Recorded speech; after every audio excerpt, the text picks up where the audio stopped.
সাল্লাল্লাহু বলেন কালিমাতানে হাবিবাতানে আলাল লিসান সাকিলাতানে ফিল মিজান হাবিবাতানে ইলার রহমান সুবহানাল্লাহি ওয়া বিহামদিহি সুবহানাল্লাহিল আযীম। বুখারী শরীফের সর্বশেষ হাদিস। আল্লাহ রাসূল সাল্লাল্লাহু আলাইহি ওয়াসাল্লাম বলেন কোরআনের পরে যার মর্যাদা এটার নাম হলো বুখারী শরীফ। কি শরীফ? বুখারী শরীফ। এই বুখারী শরীফ সর্বশেষ হাদিস আমি আপনাদের সামনে পাঠ করেছি। আল্লাহ রাসূল সাল্লাল্লাহু আলাইহি ওয়াসাল্লাম বলেন দুটো বাক্য এমন আছে, দুটো বাক্য এই বাক্যটা মুখ দিয়ে পড়তে অত্যন্ত সহজ। সুবহানাল্লাহ বলেন।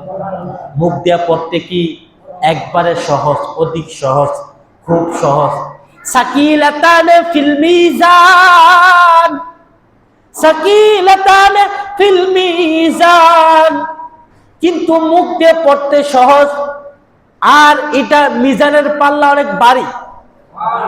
আমলের পাল্লা কি অনেক ভারী।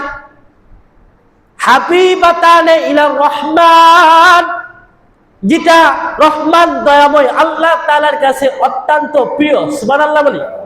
দুটো কালিমা। কয়টা কালিমা? দুইটা কালিমা। ওই কালিমাটা মুখ দিয়ে পড়তে অত্যন্ত কি সহজ, এবং এর সহজটা পড়তে সহজ, কিন্তু এর ভারী। মিজানের পাল্লা আমল নাম অনেক ভারী। এবং এই কালিমা দুটো কালিমাটা আল্লাহ তাআলার কাছে অধিক প্রিয়। সুবহানাল্লাহ বলেন। এই কালিমাগুলো জানা দরকার আছে নি নাই? এক নাম্বার কালিমা হলো সুবহানাল্লাহি ওয়া বিহামদিহি। এক নাম্বার কালিমা হলো কি? সুবহানাল্লাহি ওয়া বিহামদিহি, এক নাম্বার কালিমা।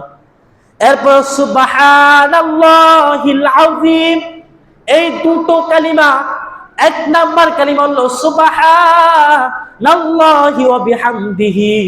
সকলে পড়েন সুবহানাল্লাহি ওয়া বিহামদিহি সুবহানাল্লাহিল আযীম। এই কালিমাগুলো পড়তে কি কঠিন? পড়তে কঠিন। নবী করিম সাল্লাল্লাহু আলাইহি ওয়াসাল্লামের কাছে একজন সাহাবী এসে বলেন, ইয়া রাসূলুল্লাহ, ইয়া হাবিবাল্লাহ, আমি দারিদ্র, আমি গরিব, আপনি আমাকে এমন একটা তাবিজ দিয়ে দেন। কি দিয়ে দেন? তাবিজ দিয়ে দেন, যাতে আমার ঘরের মধ্যে বরকত হয়। নবী তাবিজ দিয়েছেন, কিন্তু গলার মধ্যে ঝুলানোর জন্য তাবিজ দেয় নাই, হাতের মধ্যে তাবিজ দেয় নাই। নবী তাবিজ অন্তরের মধ্যে দিয়েছে। আল্লাহ রাসূল সাল্লাল্লাহু আলাইহি ওয়াসাল্লাম বলেন, ও সাহাবী, তুমি শোনো, তুমি এই তাসবিহটা বলো, সুবহানাল্লাহি ওয়া বিহামদিহি সুবহানাল্লাহি ওয়া বিহামদিহি। তুমি এই তাসবিহটা পড়তে থাকো, আল্লাহ তাআলা তোমাকে দারিদ্রতা থেকে তোমাকে সচ্ছলতা করবেন। এই সাহাবী এই কথাটা শুনে রাসূলের এই তাসবিহটা পড়তেছে 1 বছর পরে ওই সাহাবী নবী করিম সাল্লাল্লাহু আলাইহি ওয়াসাল্লামের কাছে আয়েশা বলো, ইয়া রাসূলুল্লাহ, নেন আমার যাকাতের মাল, আপনি সাহাবী গরিবদেরকে যাকাত দেন। প্রথমে আয়েশা বলছে, ইয়া রাসূলুল্লাহ, আমি গরিব, আপনি আমাকে একটা আমল দেন, এমন একটা তাবিজ দেন যেটার কারণে আমার ঘরের মধ্যে বরকত আসবে।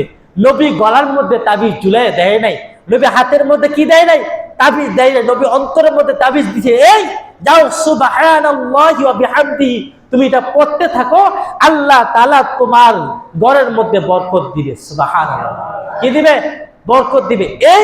এটা আমল করার কারণে আল্লাহ তাআলা 1 বছরের মধ্যে তাকে আল্লাহ তাআলা সচ্ছলতা দান করে দিয়েছে। ওই সাহাবী যাকাতের আদায় করার তার তৌফিক হয়ে গেছে। সুবহানাল্লাহ।